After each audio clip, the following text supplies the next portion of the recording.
అందరికీ నమస్కారం. ఈరోజు కొన్ని ముఖ్యమైనటువంటి విషయాలు మీ ముందు ఉంచాలనే ఉద్దేశంతో నేను 11 గంటలకి ఈరోజు హైదరాబాద్ వెళ్ళాల్సింది. కానీ ఇక్కడే ఆగిపోయి నా మీద వ్యక్తిగతమైనటువంటి ఆరోపణలు చేస్తూ అతి నీచమైనటువంటి విధంగా నా మీద దుష్ప్రచారం చేయటం జరుగుతూ ఉంది. అందుకని నేను తిరుపతి నుంచే ఈ విషయాలు కొన్ని మీతో షేర్ చేసుకుందామని నేను ఆగిపోయాను. ముఖ్యంగా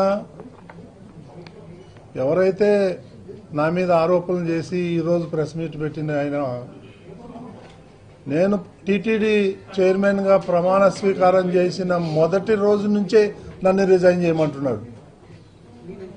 కనీసం ఒక రోజు, వారం, నెల కూడా నాకు టైం ఇవ్వాల. నువ్వు రిజైన్ చేయి.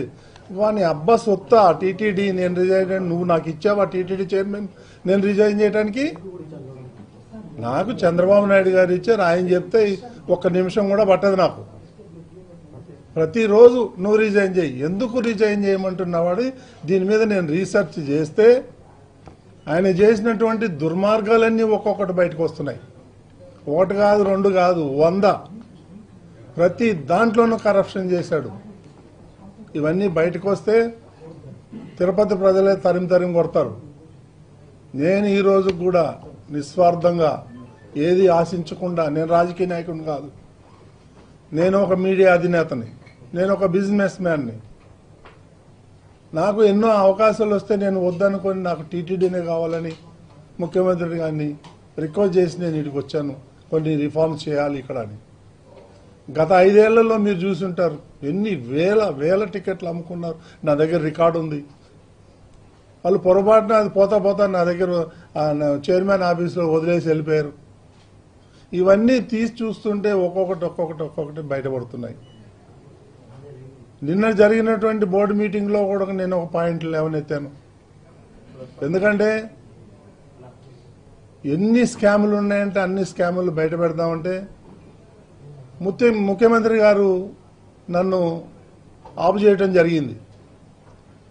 తిరుమల యొక్క పవిత్రతను దెబ్బతీస్తారు అందరు కలిసి, రోజు ఈ స్కాములు బయట పెడతా ఉంటే అది మంచిది కాదు, మన ధర్మానికి, వెంకటేశ్వర స్వామికి మంచిది కాదు, దీంతో ఆపేయండి, ఆ దేవుడే చూసుకుంటాడని నాకు ఆయన హితబోధ చేశాడు. కాబట్టి నేను ఆగాను. లేకపోతే ఈ పాటికి ఇంకొక 10 వీటి చేసిన దుర్మార్గాలన్నీ బయట పెట్టేవాడు. ఇది వేదాలు, దెయ్యాలు అని ఏదో సంస్కృతంలో మాట్లాడతాడు. ఇవన్నీ నా దగ్గర నడవదు. నీ యాషాలన్నీ కూడా ఐఎమ్ వెరీ స్ట్రాంగ్, తగ్గేదే లేదు. ఏం వీడియోలు పెడతాడండి ఆయన?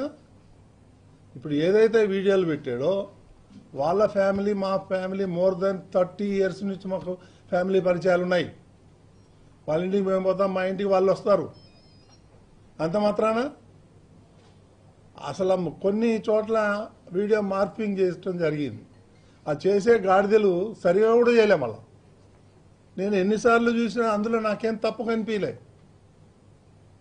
సో ఇవన్నీ చీప్ పాలిటిక్స్ ఆడి నా మీద బురద జల్తానంటే నేను భయపడేటోడిని కాదు. నేను నీలాగా రిజైన్ చేయమంటే చేసేవాడిని కూడా కాదు. ఇవన్నీ కూడా వాస్తవాలన్నీ కూడా నేను ఇమీడియట్గా కంప్లైంట్ ఇవ్వడం జరిగింది. ఇంకా 6 గంటలో ఎఫ్ఐఆర్ కూడా వస్తుంది. దీన్ని నేను హై లెవెల్కి తీసుకెళ్తాను. వీళ్ళ సంగతి ఏదో తేలుస్తాను. నేను మాత్రం భయపడేదే ప్రశ్నే లేదు. ఎందుకంటే నేను ఏ రోజైతే జగన్మోహన్ రెడ్డిని ప్రశ్నించా, నువ్వు పట్టు వస్త్రాలు తీసుకొచ్చేటప్పుడు సతీ సమేతంగా ఎందుకు రావట్లేదు, దానికి కారణం చెప్పమన్నా. వాళ్ళకు బాధ కలుగుతుంది. దానికి నేనేం చేయను. హిందూ ధర్మం ప్రకారం సతీ సమేతంగా రావాలి. భార్య లేకపోతే అదొక డిఫరెంట్ ఇష్యూ. గతంలో రాజశేఖర్ రెడ్డి రాలేదు, జగన్మోహన్ రెడ్డి రాలేదు.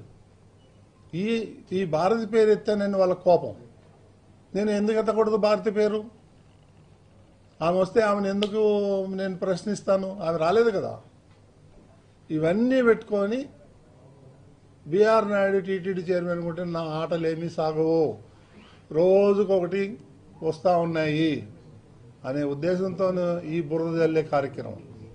ఇప్పుడు ఈ వీడియోలు కంప్లైంట్ చేస్తే నా ఫ్యామిలీ మెంబర్స్ చేయాలా, లేకపోతే ఎవరైతే వాళ్ళు ఉన్నారో వాళ్ళ ఫ్యామిలీ అన్నారో కంప్లైంట్ చేయాలి. ఎవరికైనా కంప్లైంట్ చేశారా, ఎవరికైనా చెప్పారా?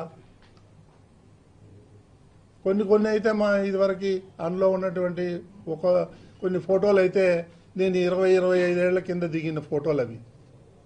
ఆ ఫోటోలు ఈ ఫోటోలు మిక్స్ చేసి దానికి ఒక మ్యూజిక్ పెట్టి ఈ సన్నాసులకు ఏం పని లేదా? నన్ను వ్యక్తిగతంగా టార్గెట్ చేస్తే నేను మీడియాలో ఉన్నా, నీకు చుక్కలు చూపిస్తాను, నీకు కానీ సుబ్బారెడ్డికి కానీ. కరుణాకర్ రెడ్డి, నువ్వు మద్రాసులో పోయి ఏమేం చేసావో నాకు తెలుసు, వైవి సుబ్బారెడ్డి ఏమేం చేసావో నాకు తెలుసు. అవన్నీ బయట పెట్టమంటారా? ఇవన్నీ చీప్ పాలిటిక్స్ నా దగ్గర జరగదు, అర్థమైందా? నేను హైదరాబాద్ నడిబొడ్డున నేను ఉండి వ్యాపారం చేస్తున్నా, నేను ఎవరికి భయపడేవాడిని కాదు. ఈ చీప్ పాలిటిక్స్ ఒకటి కాదు, రెండు కాదండి వీళ్ళు చేసిన అరాచకాలు. నువ్వు ఏ ఫైల్ తీసుకున్నా అన్ని దొంగ లెక్కలే. ముఖ్యమంత్రి గారు ఆగమన్నారు కాబట్టి నేను ఆగాను ఇన్ని రోజులు. కాబట్టి ఇవన్నీ చీప్ పాలిటిక్స్కి భయపడేది లేదు. నాకు అలాంటి ఉద్దేశాలు లేవు. నేను ఇట్లాంటి పిచ్చి పిచ్చి పనులు చేసేవాడిని కాదు, నాకు అలవాటు లేదు చిన్నప్పటి నుంచి.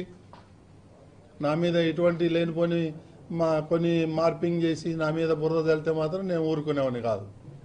నేను లీగల్గా ఫైట్ చేస్తాను, వాళ్ళ సంగతి చూస్తాను. నేను ఎవరెవరైతే ఈ ఫార్వర్డింగ్ మెసేజ్లు పెడుతున్నారో, ఈరోజు రేపు 1 మ్యాన్ కమిషన్ వస్తుంది. రేపు ఈ 1 మ్యాన్ కమిషన్ వస్తుంది, దీన్ని డైవర్ట్ చేయాలి.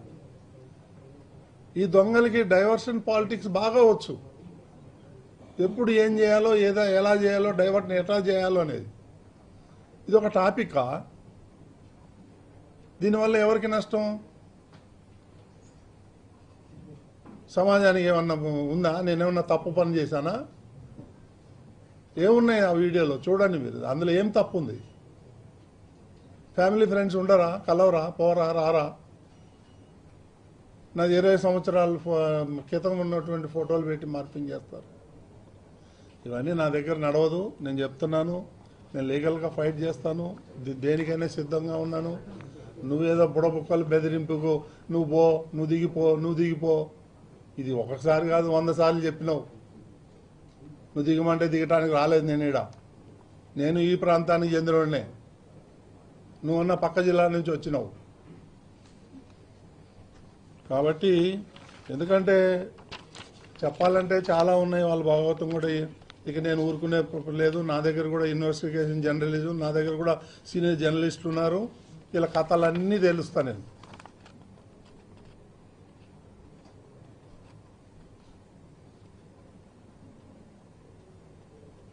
ఇప్పుడు నేను